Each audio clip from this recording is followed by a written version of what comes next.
My name is Ogutu Okudo.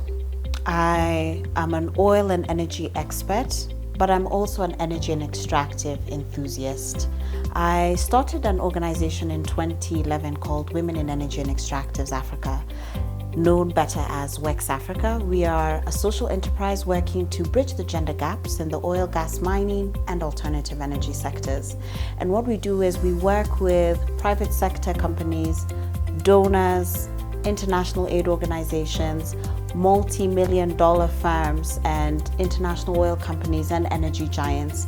And we ensure that their projects and programs are not only effective, they're also sustainable, they're also gender inclusive. Because one of the biggest setbacks in Africa, and especially for investment, has always been inadequate community consultation, leading to endless cases of arbitration in courts far and wide. And so it's very important, and what we try to fix ourselves as WEX is to ensure that we make sure that continuity is there for projects, but we also ensure that communities are put first. Let the people lead the voice. Let them be the ones to be able to dictate the vision and where they want to go. But when we talk about getting that community buy-in, and we're talking about community consultations, we have to ensure we also have gender assessments into projects. And so that's what WEX Africa is part and parcel of. And I believe that's where we need to go as Africa, is to have our own solutions that can cater to the problems that we face and we deal with. So those few hats I wear make part and parcel of who Ogutu Okudo is. A lot of people tend to associate the unemployment rate directly with the companies who are hiring, or governments or organizations. However, when you talk employment, the right term is employability. You have to have the adequate skills. Jobs are there. It's just finding the adequate right skills to fit in. And that is where our issue is here in Africa, because we have brilliant people in all corners of this continent, but we need to ensure these people are not only brilliant, but they have the right skills. So they need to be adaptable, employable, deployable, and mobile to move all across different regions.